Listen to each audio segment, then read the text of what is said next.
Hi, I'm Grant. Hi, everyone. I'm Grant, the movie and TV guy. And I'll say this: the self-aware "they make nothing but sequels" line here landed better than it did in Transformers 4. I know that's not saying much. Can't name anything praise, but it's my story and I'm sticking to it. So, today, fresh off my review of Boogie. Not so fresh off. It took a bit, but I watched another movie. This is our kind of bonanza this week. We have a lot of reviews. Next one on the gate is one I've been really excited to talk about, and that is Coming to America. Coming number 2, America. This is, as you probably guessed, a sequel to one of, in my opinion, and a lot of people's, the greatest comedies of the 1980s, Coming to America, with Coming T.O. America. You get it.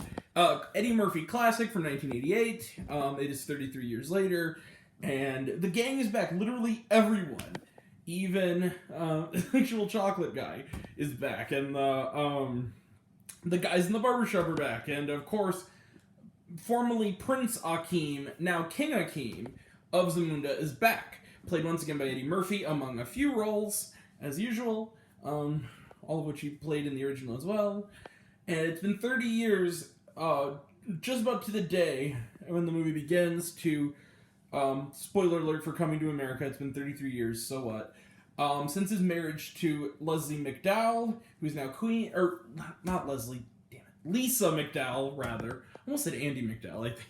Lisa McDowell, a woman he met in America. That was the premise to Coming to America.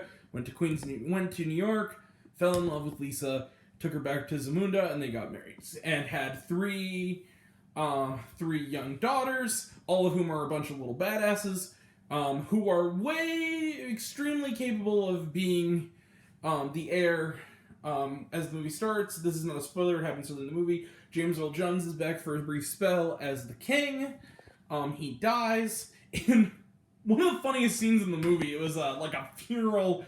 It was literally like, imagine a funeral if the most like coked up, crazy, I don't know, Vegas program instructor made it. It's like full of cameos. I can't even spoil them. Let's just say I'm glad certain groups seem to be back together, music-wise, and that's all I'm going to say.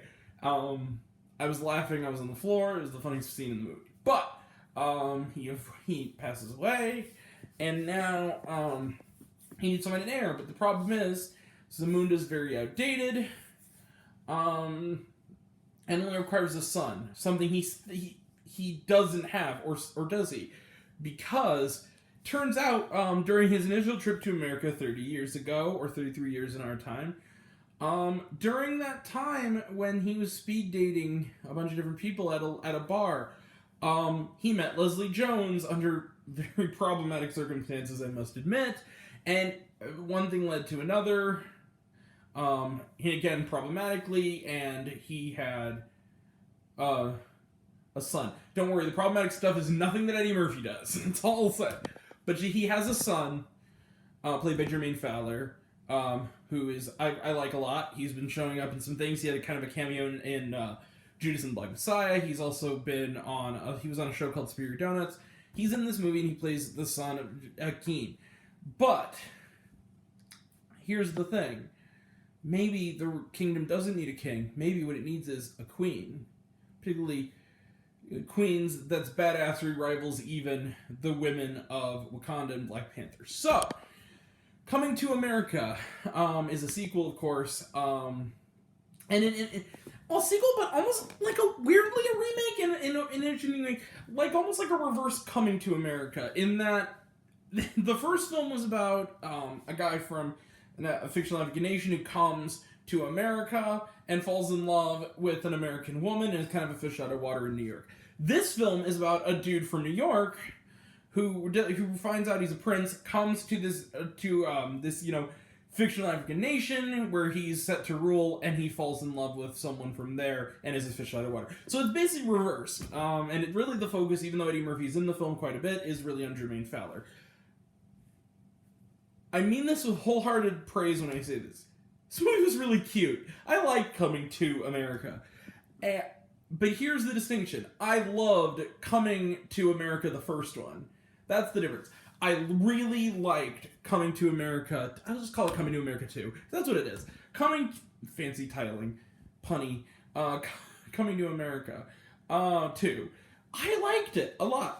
And I laughed quite a bit, and when I wasn't laughing, I was smiling pretty big throughout. I was charmed by it. I thought it was sweet. I thought the little romance between Jermaine Fowler and the Royal Groomer, as her title is, who is also very, very likable. They had a very sweet chemistry with one another, much in the same way that Eddie Murphy did with the actress who played Lisa. Here's the thing. Even at its funniest, it never quite reaches the stomach-cramping, painful, I'm on the floor crying laughter that the first one did, and that's, I think, its biggest weakness.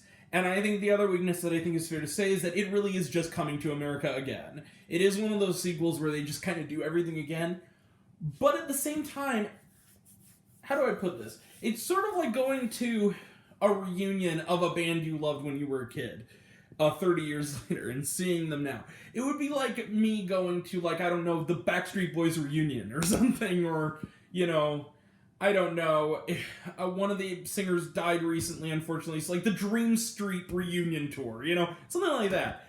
It's nice seeing these characters again, and it's really nice being in their company, even if only for an hour and 45 minutes. And this film delivered. That's all there really is to say. I don't have much else to say about Coming to America. One other thing, though. By far the best addition to this story is Wesley Snipes. Wesley Snipes is absolutely great here, which is no surprise. I should have mentioned this before. This movie is directed by Craig Brewer. The last film he made was also with Eddie Murphy and Wesley Snipes, and it was much better than this one. In fact, it was on my 2019 best of list, and that was Dolomite Is My Name. That's a great movie. Wesley Snipes is great in that movie. He's really the best part of this movie. He is this general who wants Eddie Murphy's son, the Jermaine Fowler character, to marry his daughter, and he runs the neighboring nation of Nextdoria. Silly pun, but you know, silly vaudevillian pun, but I smiled like a second grader. I thought it was cute.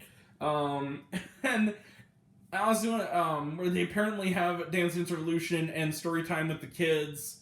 Very funny. And Leslie Jones also and Tracy Morgan got some laughs as sort of relatives of Jermaine Fowler's character, his mother and uncle respectively. Look, this movie is not a great movie like the first one is, and I do think it might have benefited more coming to theaters. I honestly think that watching it at home was not the same, particularly because, and I don't blame the movie for this, the dubbing was really off, and I don't think that was a problem with the movie. I noticed that when I watched One Night in Miami too. I just think my Amazon Prime, when it streams through my PlayStation, is kind of not so hot. I think they need to patch it. I think there's like a slight glitch in there. I really like this flick. I'll say this also, the costume design in this is beautiful. It looks even better than it did in part 1. Everything looks really nice. I think it's also mainly because we spend a lot more time in Zamunda than we did in the first film, and I think we get a chance to really take in that sort of look. You know what I mean? So yeah, let's close the book on this guy. How do we score this? You know what?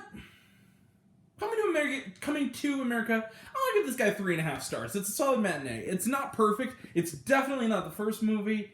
I'll say this.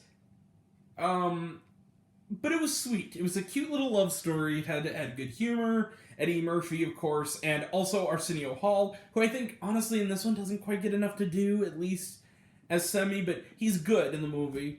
As always, he's Arsenio Hall. Guy's hilarious. Colin Jost is in this movie. It has like a cameo in this movie, essentially playing the joke version of Colin Jost that Michael Che brings up, the sort of pseudo, subtly racist, privileged white dude that Michael Che jokes that Jost is. Very funny. It's also, again, weird seeing him right after Tom and Jerry. Yeah. All right, and then Trevor Noah gets a nice little cameo too. So, a lot of star power here, even more, Akembe Mutombo, shows up for a little bit, the basketball player shows up for a bit. Yeah, it's a cute flick. It's a very cute flick. I liked it. I liked it a lot, but the comparison is, watch it, especially if you're a fan of the first film, But just temper your expectations. No, it's not going to be as good, but it's still quite cute. It's like a reunion tour. So, let's just get it. Trailer trash? None. I watched it on Amazon, although there was kind of a... No, actually, there was like a little ad, I guess this counts, for that show. I can't remember the name of it, but it's the one where, like, the kids are stranded after, like, a plane crash. It's like a teen drama. I can't remember the... Was it, like, The Land?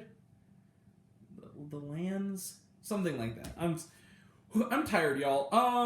And it was the trauma? Yes, a lot of it. There's some bloopers and it's a little music performance and a little bit of callback to, the great post-credit scene from the first film. It's not nearly as good. What do you know from Funny, you bastard? Yeah. That one. So yeah. Yeah, I'll give 3.5 stars to Coming to America. I liked it. So, we're gonna close the book on that guy. I gotta get some stuff to do. Are you free of the dark? Get Ruffin, then I gotta go to bed. I will be back tomorrow night. We're gonna punch these out twice. I'm going to the theater, so I can't do the videos from the theater. I'm gonna have to wait till I get home from both. But in quick, I'm gonna do Chaos Walking. I'm going to review Raya and the Last Dragon, and then after that, later Saturday night, I have a surprise movie review for y'all. Didn't want to bring it up. I just want to surprise you. Sometimes I like, being unpredictable. I guess I told you we're getting a movie, so I still won't tell you what it is. And then I close the book for the weekend, and then... And then the WandaVision review, right, WandaVision. And then we'll close the book, and then I think the next time that I have planned is the new South Park special next week. So, yeah, it's gonna be it for me. Coming to America, give it a shot. It's free to you if it's on Amazon Prime, along with the first movie. And I'm honestly kind of glad I didn't rewatch the first movie before watching this. It was kind of nice having this kind of on its own, even though I've seen the first one. So, yeah. Coming to America. It was cute. 3.5 stars.